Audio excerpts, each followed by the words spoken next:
Hanging at the Reef is brought to you by Hawaii Pacific University's Holomua Commitment, making private university education affordable and accessible for Hawaii students. Learn more about the Holomua Commitment at hpu.edu/holomua.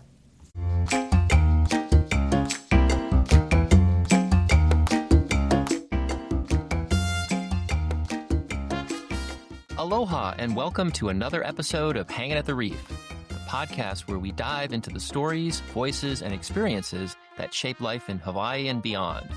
I'm Jeffrey Rich, your host, and in today's episode, we're talking with Dr. Edna Monroe, Dean of the School of Nursing at Hawaii Pacific University. Dr. Monroe brings over 35 years of experience in nursing education, clinical practice, and leadership. At HPU, she guides the development of future nurses through programs rooted in compassion, innovation, and community values. She holds degrees from the University of Illinois at Chicago and the University of Maryland at Baltimore, a Doctor of Education in Educational Leadership from the University of Phoenix, and a certificate in Data Science Analytics and Visualization from Chaminade University. Before joining HPU, she was a founding faculty member and chief nurse administrator at Chaminade University's School of Nursing. Her expertise spans curriculum development, emotional intelligence, mindfulness, and coaching in nursing education. In this episode, Dr. Monroe will challenge the traditional view of nursing as strictly hospital-based. She'll share insights into the wide range of career paths available to nurses today, from entrepreneurship and policymaking to research and consulting.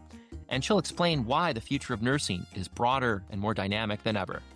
Well, welcome to the show, Edna. We're really excited to have you with us today. And you are the Dean of HPU's School of Nursing. Just give us a little sense of your role here, where you came from, but just get our listeners familiar with your background. Okay. So I'm glad to be here. And I actually am the Dean for the School of Nursing, which also includes the Public Health Department. I've been a nurse for over 37 years. Yes. And I have done many, many things in nursing, anywhere from being in the bedside in a hospital to more of the non-traditional roles like case management or utilization management, to working in the community, to academia, and to basically administration, right? In that time frame that I've been a nurse. I have been in academia for the past maybe 20-something years. I started teaching as an adjunct, taking students to clinical placements. And then eventually, as I went and increased my education for graduate education, then I'm able to teach didactic courses. And being a military spouse, I traveled everywhere. Obviously, we lived everywhere. So I have a lot of experience basically nationally in terms of nursing education and nursing clinical practice. Wow, excellent. So you've had a view of the profession from being a practicing nurse and now as an academic, both as a professor and as a dean. So you've got an interesting point of view. And I wanted to ask the question, when you started out, there was probably a more narrow stereotype of what a nurse was, bedside manner, hospital floors. And we've seen this profession evolve significantly over time. But why do you think that the image of a nurse is still so closely tied to the bedside hospital work that they started? Because I think the image of the public is when you get sick, where do you go? Right? To the hospital, right? I don't even think people think about going to the clinic, right? They go to the emergency room. So they equate emergency room as a hospital. So they think of nurses working in the hospital. And in addition, when you're a nurse, you make the most money really working in a hospital setting or acute care setting, if you were to compare it to working in a clinic or in the non-traditional roles. And I think that mindset has stayed forever. Although I think also what we see in media influences the way the public or even somebody who's aspiring to be a nurse thinks of themselves or where they want to practice. And it's okay. Most people do start off working in the clinical facilities like in acute care, as I said. And then the training of nurses, of nursing students also primarily are in the hospitals. What do you say to a student who comes in with a narrow view and says, I want to enter the profession of nursing, and they have maybe tunnel vision towards this stereotypical view of what a nurse does? Do you try and broaden their perspective and communicate all of the different career paths that are available to a nurse today? Yes. So the first thing that I try to do is ask them what is their aspiration, and most of the time students will say, I want to work at bedside and working with young kids, with pediatric patients, or working with maternal health, right? Or I want to do ICU nursing, right? That's always the aspiration of any new nurse. But it's also very interesting to see that when you have nurses or nursing students that are much older, right, that are coming in to become a nurse at a much older time in their life, that they are not really thinking about being at bedside because they know it's a little bit more difficult work, a lot of lifting, and really you have to be really physically in good shape to be doing a lot of this stuff basically in the hospital. So they're thinking more about working in a clinic, maybe the non-traditional role of doing case management for a corporation where you could work from home, or you could even do it at an office space. Yeah. So I always tell nursing students, you may be thinking that you wanted to be a pediatric nurse right now in acute care, but hold until you finish every clinical courses or subject matter as a BSN generalist, and then figure out, right, what is it that really interests you? And then there's the possibility, right? I actually started, interestingly enough, thinking when I went to nursing school that I want to work with very acutely ill patients. So I started my first year as a nurse in a step-down unit, working with patients with heart conditions, hooked up to a telemetry monitor, and also working with ventilator patients, patients that cannot breathe on their own. You mentioned BSN. Can you explain to our listeners what a BSN is? Yeah, sorry, I love to use acronyms. It's Bachelor's of Science in Nursing. And is that a requirement to be a nurse? Maybe give a little bit of a sense of, what are the academic pursuits or the credentials that you need to pursue? So most people like to use the word I'm a nurse kind of interchangeably to mean a whole lot of things, right? So I think the trade of being a certified nursing assistant, sometimes they refer to themselves as nursing, but what it is they have the technical training to care for people, to be a caregiver. It's almost like being doing medical assisting, but medical assisting has a little bit more of a higher type of functioning. Then you have students that will go to their licensed practical nursing program or licensed vocational nursing program, which is the LVN or LPN, right? That's maybe about 18 months of training, depending on what state you take your training. And then another level of nursing that now seems to be going away, but I think it's still there for some areas in the United States, is the associate's degree nursing. There used to be a diploma nursing, which is basically based out of the hospital, but that I don't even know if we still have any of that programming exists. The associate's degree of nursing is about a 2-year program, which I typically offer at community colleges. So a Bachelor's of Science in Nursing is typically offered at university, and it's a 4-year degree, right? You are trained to be a BSN generalist. That means you could do any specialty after that. And the difference really between a BSN and the associate's degree is that the associate's degree students do not have the rotation of public health, community health, right? And the intensive med search training that we would have in our BSN. Okay. Well, another acronym that I've seen is NCLEX. That's NCLEX. Okay. Tell us what that acronym stands for. And I apologize, I don't remember what the entire NCLEX stands for, but what it is, it's a board of nursing testing. So every nurse, even an associate's degree nursing or an LPN, right, a licensed practical nursing or LVN, licensed vocational nursing, and of course the Bachelor's of Science nursing, after they complete their education, they have to take a national standardized testing, right? So it doesn't matter what state you graduate from, but you have to take this test. This test represents to the public that now that you've finished your education, you can be a safe nurse because you really know how to critical think and really be great decision makers when it comes to caring for your patient, at least for your first year, right? That you've had that solid foundation.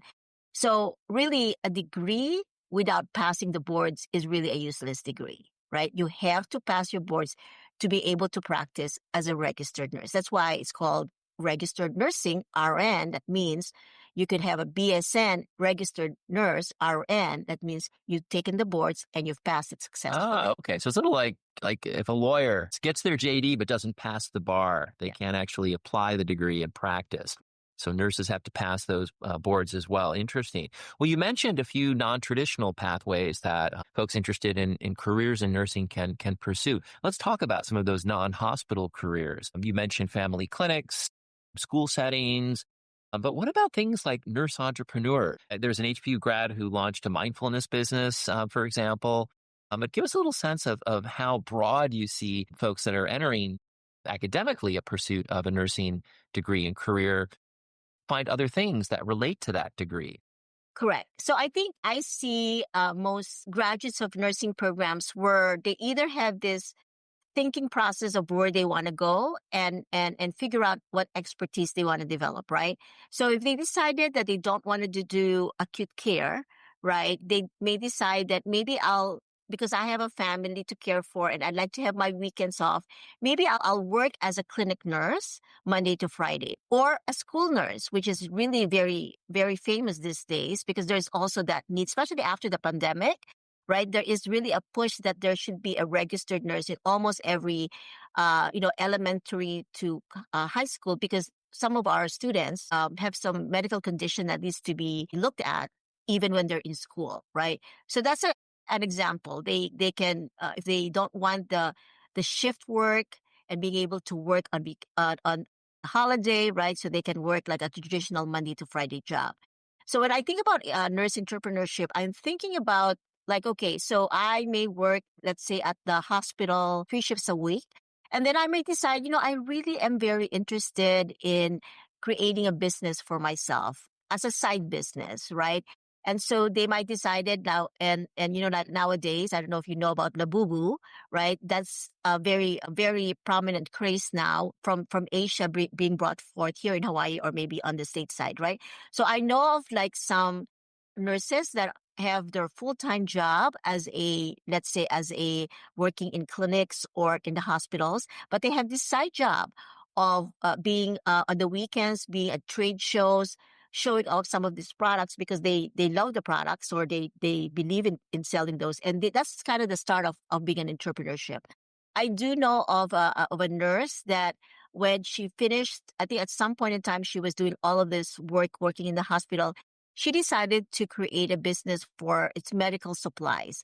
So now she's actually one of the main suppliers of medical supplies here in Hawaii, right? And she has several branches nationally. It just really, I think, depends on, what your interest is. There are also nurses that like to do consulting work, right? Because of a specific expertise that they have grown to develop over the years as there's so many skill set of a nurse that you could really apply in business. Wellness coaches, another hot profession right now. Nurses running foster homes, starting home health agencies. It's great academic background to enter any of those fields, whether it be something entrepreneurial or something that's not considered, hospital bedside. Correct. Even nurse consultants or nurse legal consultants, there's even a certification for that. There's even a certification for being a nursing coach, right? I know like many years ago, I was seeked out as a legal consultant. And again, I was consultant and I have the background and expertise depending on the case that's being presented. So I have taken that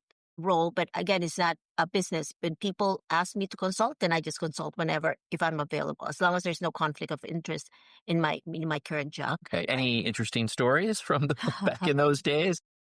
It's just, I think, I've also, so besides the legal consulting thing, I also have done things like help develop, for example, a specific school, to start up a program, or even a typical business to start off about mental health agencies to help them create their own utilization management, for example, right? Again, that is being sought out word of mouth.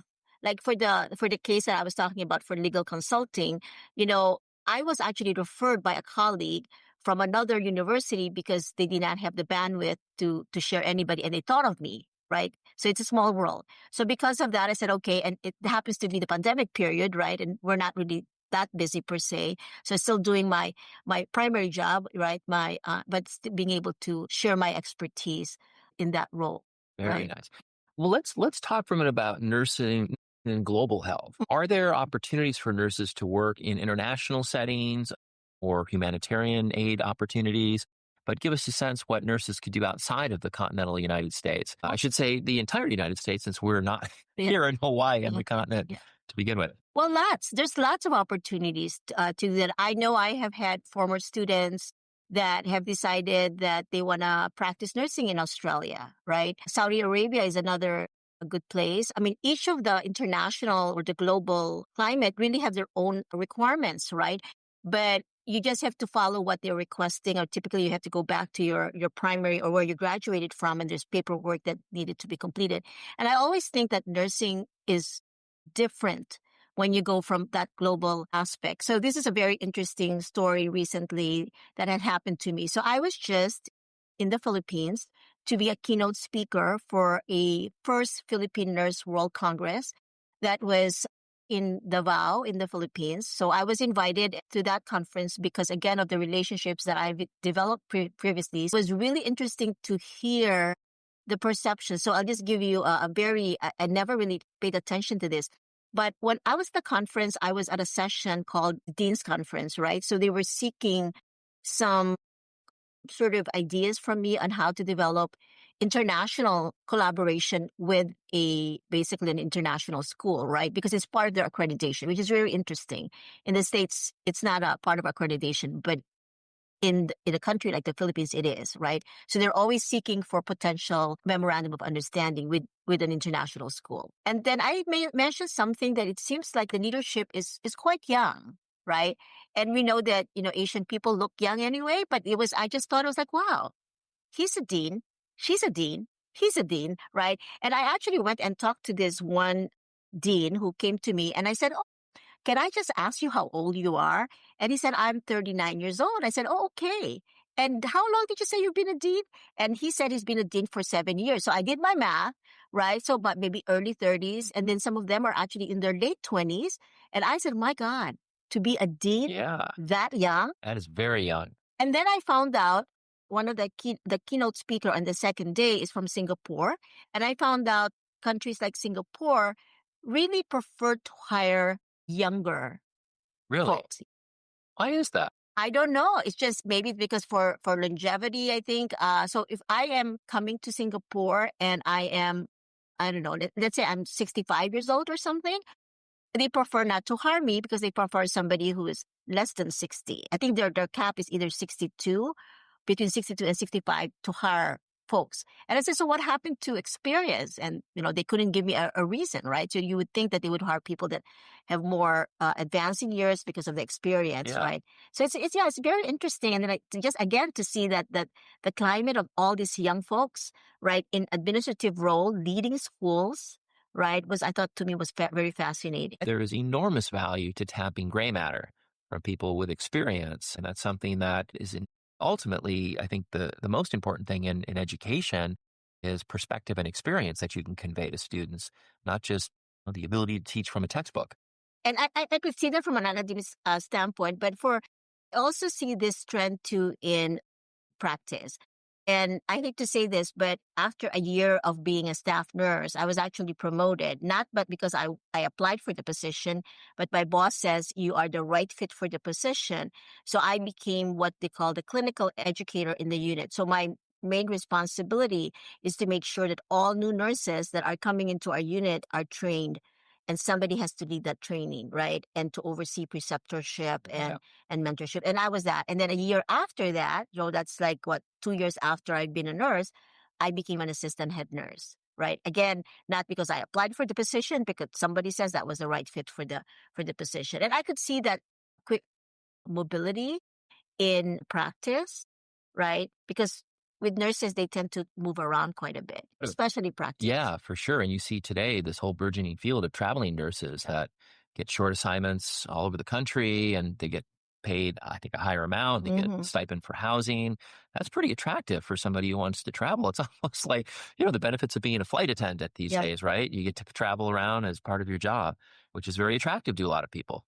Yeah, but I think what people don't realize is unless you have such an adaptable personality, that can be very difficult. I have, again, an experience having to sign up for a travel company. So I moved to Maryland because my husband soon-to-be husband at that time was going to be stationed in Maryland. And somebody says, well, why don't you sign up to be a travel nurse, Edna, and be a travel nurse here, until you figure out, where you want to work full time. So I did. And the assignment that I was given was I had to get out of that assignment because it was pretty unsafe. It was like one nurse working with about, 16, 20 patients that are all in vents, and you're by yourself. So basically you jump from room to room just to make sure that you are suctioning these patients, right? And I don't think we had some CNA, but the CNA that was working with me, the certified nursing assistant, really cannot do the suctioning. It is a function of the nurse. So actually I stayed for that position for 4 weeks, and I think my contract was for, it was 8 weeks or something. And then I said, well, maybe it's not a good idea. But there are people who loved working as a travel nurse. Many of them have come here in Hawaii and ended up staying in Hawaii. I know that, especially if the place is great, right? And again, the pay is good, but most of the time it's really because they're paying the agency for getting them to come here, right? Yeah. So if you don't have any commitment at all and you don't mind being far away from family, then it's a good proposition, right? That's why it's great to be a nurse. There's so many things that you can do. Plenty of options. Let's come back to the global evolution of the field.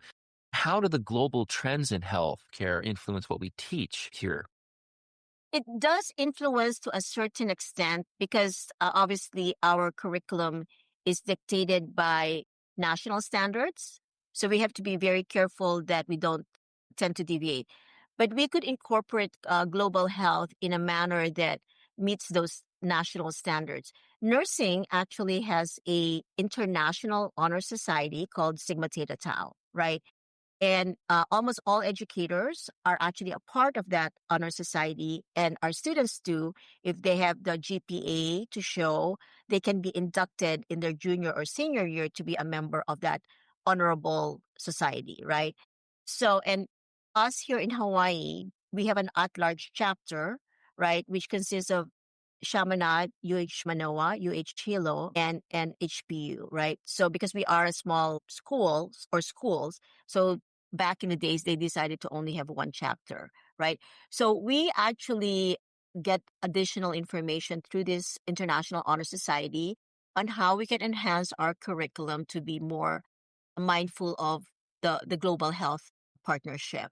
So in the BSN program, we have a community health, public health, mostly community health course, right? So in that course, not only are we teaching our students on how to do this community engagement, because some of our students will be doing community health in their job afterwards, but we have to also look outwards in terms of global health and how it's affecting, especially now with climate change, right? So our students have to have that understanding of what's happening. It's almost like our courses should have a lifespan part of the curriculum where we talk about the very young to the very old, right? Except for pediatrics, which only talks about the pediatrics patients. But that's important for us to understand lifespan. It's important for us to, for example, understand genetics and genomics. That's another thing that should be threaded into curriculum. Global health, because again, with the whole climate change that's affecting everybody and how it affects us should be discussed in these courses. Even a foundational course where we just talk about what the impact of global health in their future nursing, because some of them will be working outside of the United States. Do you see a common mindset or motivation among folks that enter this career path? Is it a desire to help people? Is it the new opportunity to be mobile? I mean, what do you see in terms of common mindsets among people that enter the profession today? I think in nursing, it still remains to be a profession where you could sustain yourself and your family and more, because salaries are pretty decent, even if you only work in the clinic, right? It's pretty decent. There is always a need for nurses, even though you hear of major hospitals laying off people. There is always a need for nurses. In rural areas. And if you are really looking for some stability, right, I think that is the path to take, right? But I think that if people have a different mindset of what the profession is, then that's why they tend to leave the profession earlier on and decided to create their own business, for example. Like I know of this one particular graduate at my other school where I came from. After maybe 3 or 4 years of nursing, she decided she want to just do insurance thing, right? Very interesting. Like you went from spend all that money becoming a nurse and then decided to go in insurance business. I don't know if it's life insurance or something like that, but it's very interesting to kind of just see why people are going. And then really most of the time you have that parents who are nurses. You have people that have inspired you to be a nurse. So what an inspiration. Or this is the one that I always hear. I became a nurse because my grandfather was sick or my grandmother was sick in the hospital, and I see all the nurses, right, and how they care for my grandparents, and that kind of leads for them to come to nursing. So it's either because they want some sort of sustainability in terms of their future life, or there has been an inspiration in their life that had them lead to become, nurses. Because really, you could do anything and everything, right? If you just know what path. And if you don't like one, then move on to a next job. Maybe that will be very helpful. And you see a lot of nurses pursuing advanced degrees in other fields, MBAs. I've had a few nurses that have pursued an MBA of late, data science and informatics, psychology and counseling, public health and policy. So, what are the skills from nursing that would help somebody pivot into one of these related career fields, in pursuit of maybe an advanced degree, and they want to put their nursing degree to work and maybe get an MBA? Advantages and skills that nurses bring along, either through what they've learned as part of their education or as a practicing nurse out in the field. I think, MBA is an example of the most sought out additional degree for nursing, especially if you are in leadership or you're thinking about being an entrepreneur and creating your own business, right? For one, have a certificate in data science and analytics and visualization, because I really wanted to do something other than the traditional way of doing research. And that's why I went to the data science analytics thing. I really like looking at data and making it beautiful. I don't know if that's the word that I should be using, but making it beautiful so that another person who may not be, they may not have that research background, understand my point that I'm trying to make of why I'm doing that research, but in a meaningful way. And analytics can do that, right? Psychology is another good background because like for myself, for example, my background is in psych mental health. So if I wanted to complement another degree, I might decide to get another terminal degree and do PsyD if I wanted to do more additional counseling. Although, as a nurse practitioner, if I have a specialty of a psychiatric mental health nurse practitioner, I could actually do counseling. So there's so many things that you could kind of blend. Public health is another great thing. Actually, I think it's not just nursing.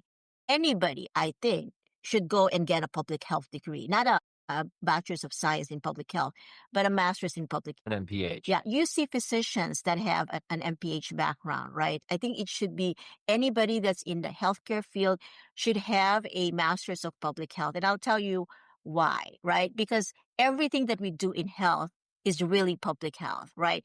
So, for example, when I teach students in psychiatric mental health, I would say stuff to them like, okay, mental health is the number one public health issue we need to deal with right now. And it still is true, right? So yeah, it's so specialized, but it is true. And without that public health background, sometimes it could be very difficult to figure out what is the trajectory. You're focusing on the skill set of that details, but public health has a lot of actually to offer, right?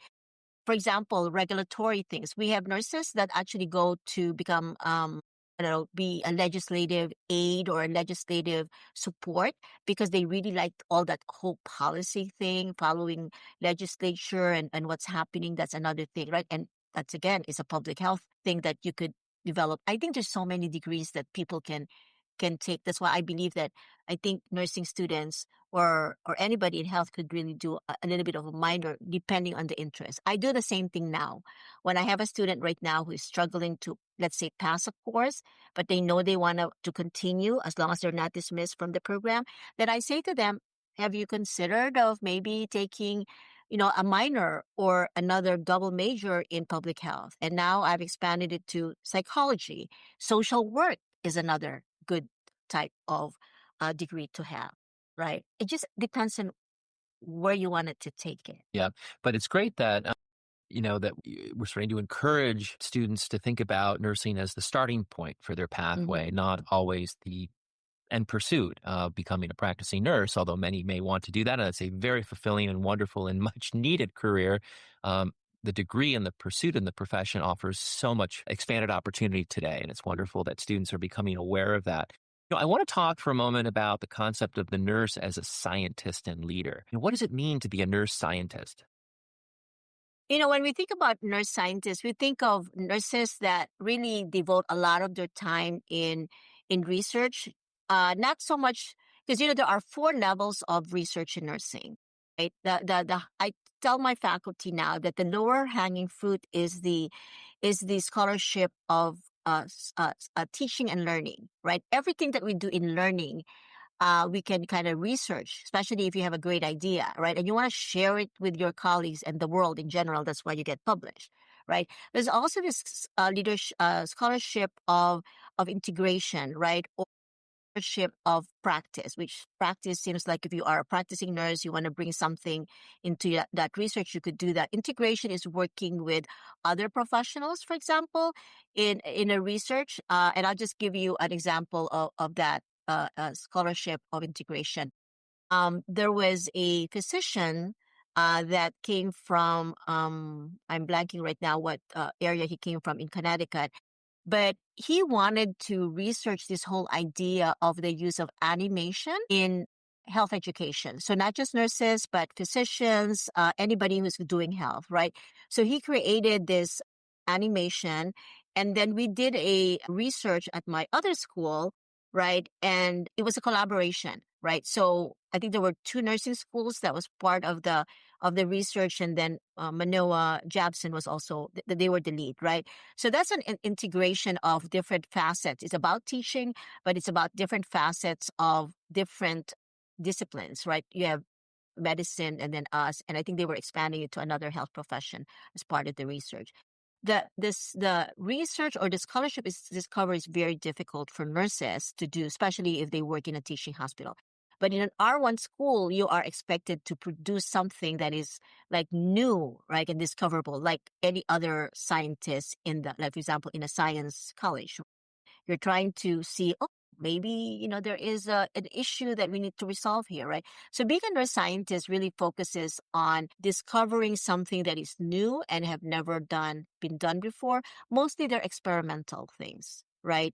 Like, which treatment is better for your patients, right? Like, for example, what medicine is being helpful right now for Alzheimer's patients and things like that. And that's really is a scientist. You're working on something that's new, right?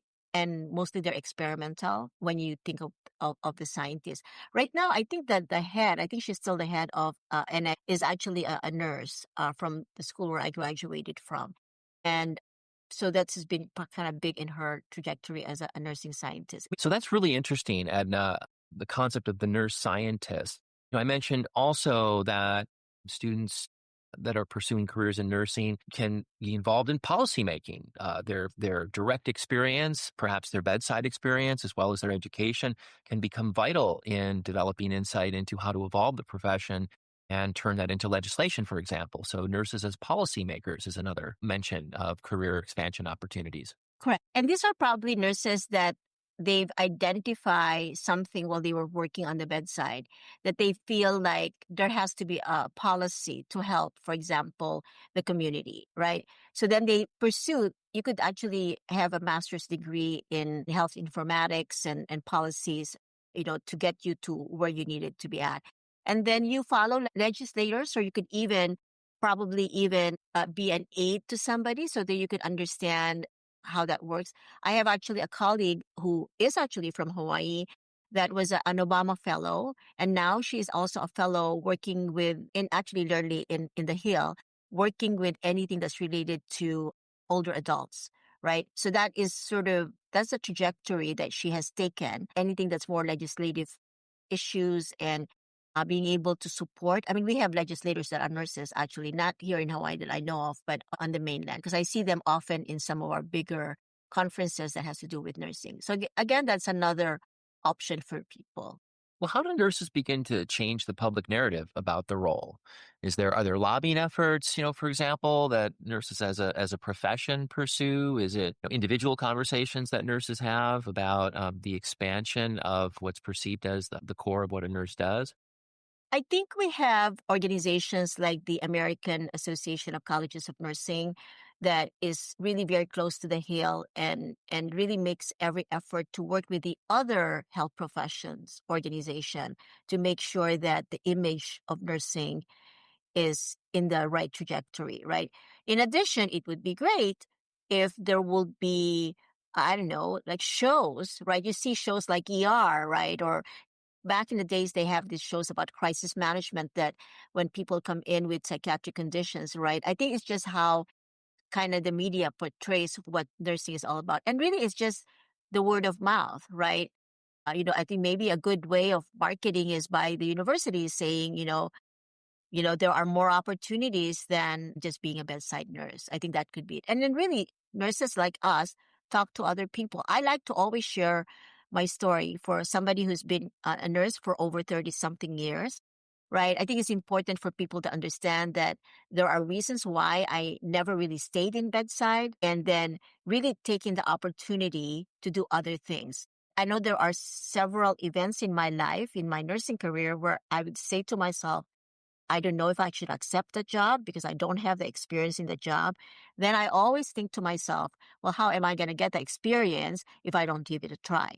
And if it doesn't work out, at least if I give it at least a year, right, and give it a chance. And then also opportunities that are out there. People actually see you as an expert, and it's the word of mouth that they would say, oh, Edna can do this because she has this, and she's done this work before, and I've seen her does this, right? As nurses, I think different professions and opportunities comes depending on the characteristics of the person, from being a detail-oriented to being more of a looking at the bigger picture, right? Instead of just focusing on tasks and just doing the day-to-day thing that we nurses are expected to do. Let's talk for a moment about technology in the Mhm. field. Give us a sense of what role technology is playing in shaping modern nursing practice today. AI is obviously becoming pervasive and everything. How is technology and AI in particular affecting the profession? Well, I think it's affecting any profession, but in nursing, and let me just back up for a moment, in healthcare in general, right, we are looking at ways to make the tasks of nurses or even people that works in the hospital to be more efficient, right? That's why they have all those robotic stuff, right? And, I was in the Philippines and I was at this mall and I saw instead of a person picking up, the trash in the mall, right? They actually have this robot going around and picking up the trash, which I think is very interesting, right? For a country not the United States. But I think technology has kind of gone a long way. I still remember, and I don't know if they have changed this now, but hospitals typically do not like our students to carry their cell phones while they are in the patient care areas, right? And it's amazing because those same cell phones are the one that the students use to query medications, if there are new medications that they may not be familiar with, or just asking a question, right?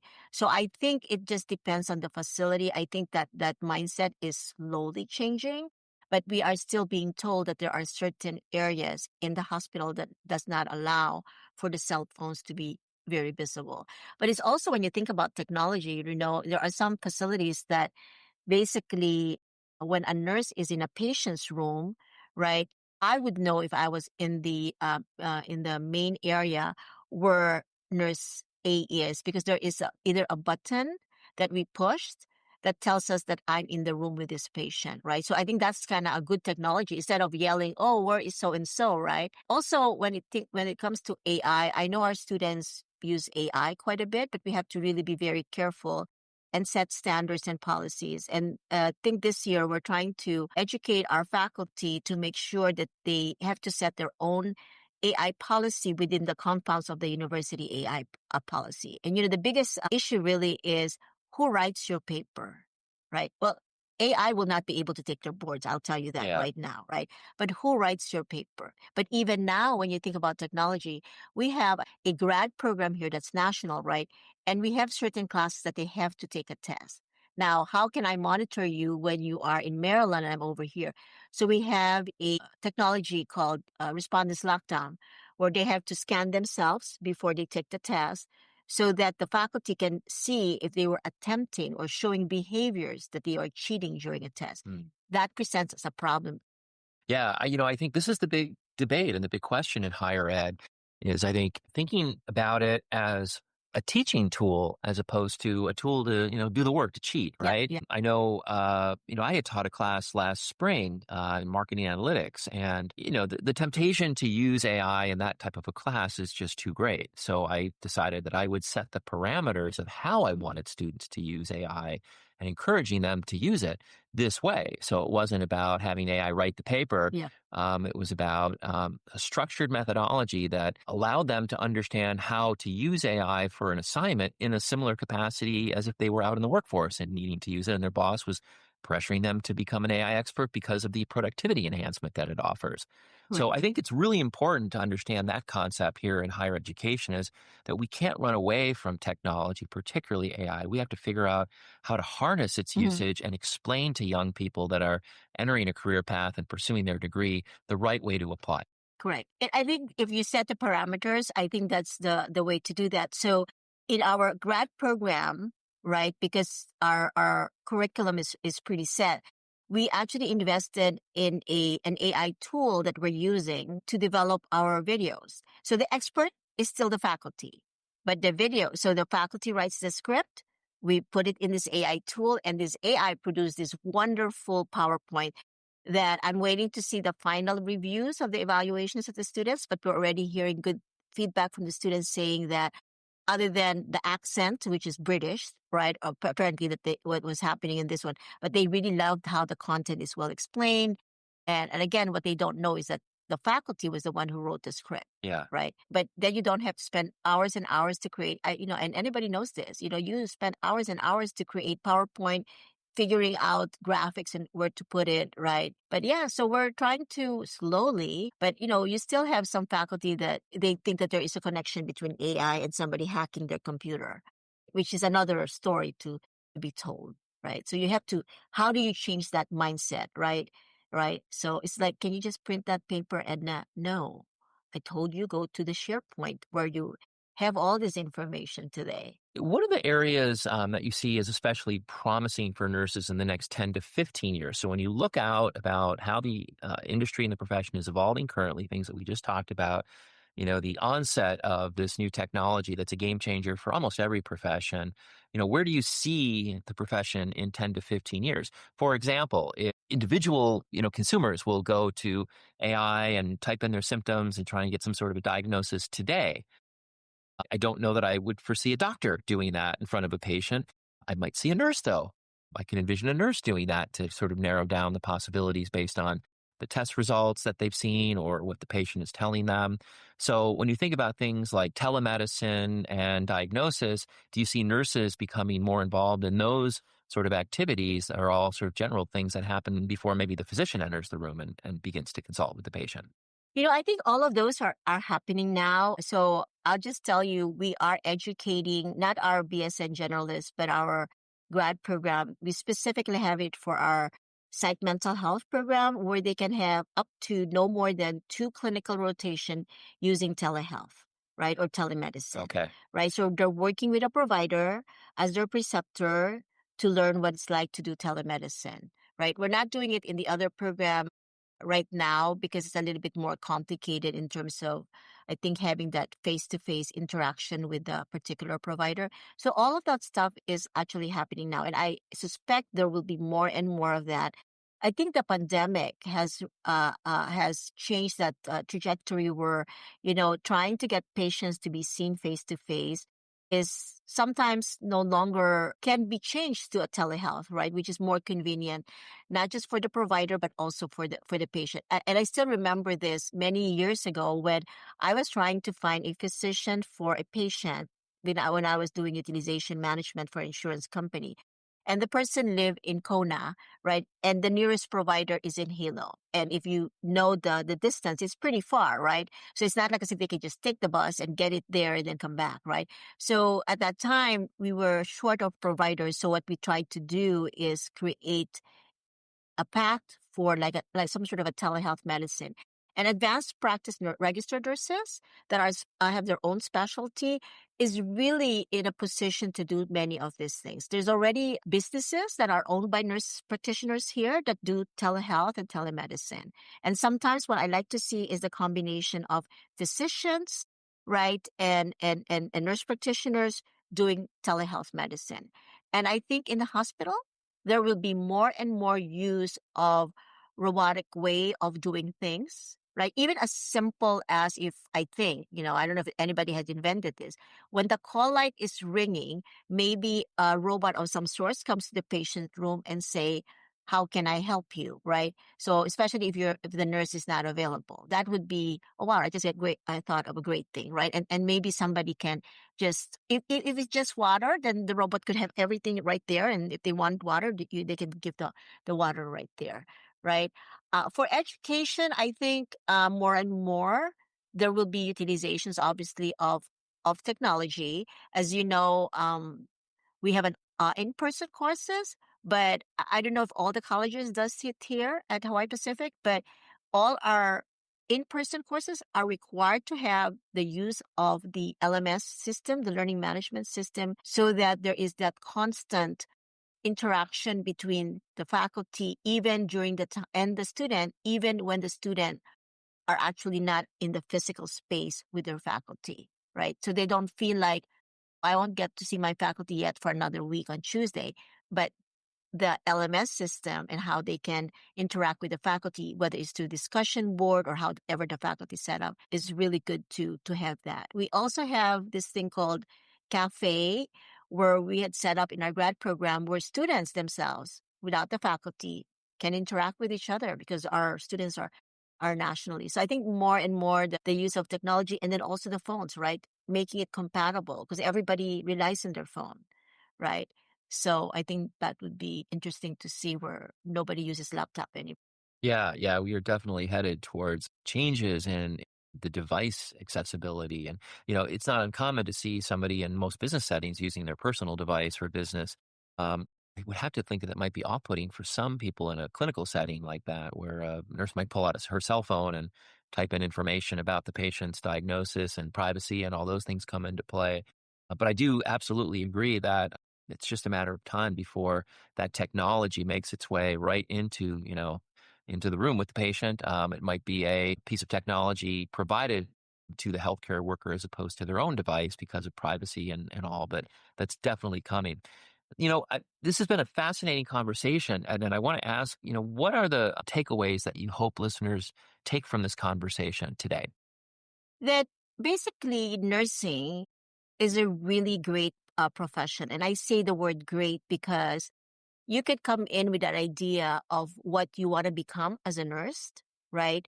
But then you will end up with something else, right? That you never thought that you could do as a nurse, right? And most young people or anybody who enters the nursing profession think that the path to go is always acute care, right? Or medical surgical.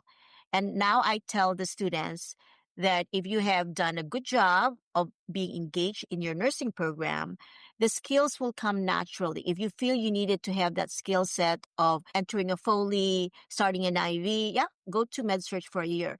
But if that is really not the path that you wanted to take, and I'll just give you an example. I've had students would say, I really wanted to do psychiatric mental health nursing, Dr. Monroe, or even pediatrics. Should I go to med-surg first? And I said, no. Start where you wanted to start, but also be open to the idea that there are opportunities. And when somebody is offering you something, do not say no. You say, who is going to mentor me for this? And if somebody is willing to mentor you and you are willing to learn, then go for it, right? Because opportunities doesn't come very often, right? Because other people will see you, your bosses, your other peers will see you, other nurses, physicians, whoever else is in your circle will see you, and just take that opportunity. And if you fail, it's also okay. Failure is actually a success, for I see it that way. Don't think of it as like, oh, I'm just, I should have not done it, right? There should be no regrets because every moment is really a learning moment. And in nursing, we need nurses that not only can critical think and great decision makers, but are really have that compassionate way of looking at what their service is. And that's what I think of it, even though you're getting paid, but service, right, to the patients that you serve. And I think lastly, the word grit is very important for nurses and future nurses, because we're supposed to be swaying like the bamboo, right? Because we don't really know what's ahead of us, whether it's technology, right? So I like to use the word that I am old, but students always would say, but Dr. Monroe, but all these things that is happening, right? Yeah, because I make it a point to see what the trends are to make me a better dean, a better faculty, a better nurse, and a better person. How can students or working professionals learn more about HPU's School of Nursing and connect with your team? Well, the website is there, right? And I know hpu.edu. hpu.edu. And I always would say, when you're bored, just look at your alma maters, because I do that quite a bit. I'm a graduate of 3 other schools, and I search and surf it most often. They can do that. The other thing is that, I actually welcome students and alumni to email me. Just they used to tell me, though, that they are an alumni or students. And I'll just give you a very quick example. Our graduates, when they pass their boards, I ask them if they can please send me that they have passed the boards, because then we can have a conversation. And most of them do. Said, since I've been here for 2.5 years, they would send me an email, just a quick email that says, Dr. Monroe, I passed the boards, and they'll do a little bit of explanation. And sometimes they tell me where they work, and then, we kind of go back and forth. That's one way that I really enjoy. And then the other thing to that I really enjoy is, recently I've had former graduates that would tell me that they were a graduate of our BSN program, but now they are back to school after having some practice experience in our BSN to DNP program, and is seeking my advice if I have words of wisdom. I find that very rewarding, right? And some of these students was graduated before I got here as the dean. And then, of course, I always would say, I'm always in a lot of the events and function, and I'm just really an email away. And sorry, but I don't have any social media, right? I'm going to try to see if I can resurrect our HPU social media platform in the very near future. And a DNP, Doctor of Nursing Practice. Yes, correct? Doctor of Nursing Practice. So these are Bachelors of Science in Nursing. Instead of going to get their master's, they go directly and get a Doctoral of Nursing Practice, which takes them about 3 years to complete. It really, I think, when you think you don't want to do it, like I said before, in my earlier years, I just want to be a practicing nurse. But something triggered for me to go back to school. And that was, I started educating in a BSN role for nursing students. And I said, I think I like doing this, right? And that's the reason why it push me to get my master's degree. And then I said, well, I really wanted to do that at the university level. And I thought, to be able to be in that to be able to get the job, I have to get my doctoral degree. So I pursued the doctoral degree. And look, this is not something that I said 37 years ago. I want to be a dean, right? All I said was, I want to be able to provide for myself and my future family, right? And get out of the house, right? Of my parents, right? And to be independent. But it's just something that I hope that I can do what I like doing, right? Because my former aspiration was to be a physician, right? But I'm doing it now. I mean, literally, I can be a practicing nurse if I want to as an advanced practice, because I also have that training, but I'm not practicing because being a dean is enough for me to keep me occupied. Yeah. Well, I think the takeaway from those comments is, and the conversation we've had this afternoon, is that the opportunities that are presented for somebody that is entering the profession of nursing are widespread, and that they should just think about what all of us think of as a traditional nurse in a hospital setting or a clinical setting, that this is wonderful academic pursuit that sets you up for a lot of very successful and rewarding careers. Dr. Edna Monroe, I want to thank you for being our guest today. This was a fascinating conversation, and I hope we can have you back and talk about future innovations in the profession. It's my pleasure. Thank you.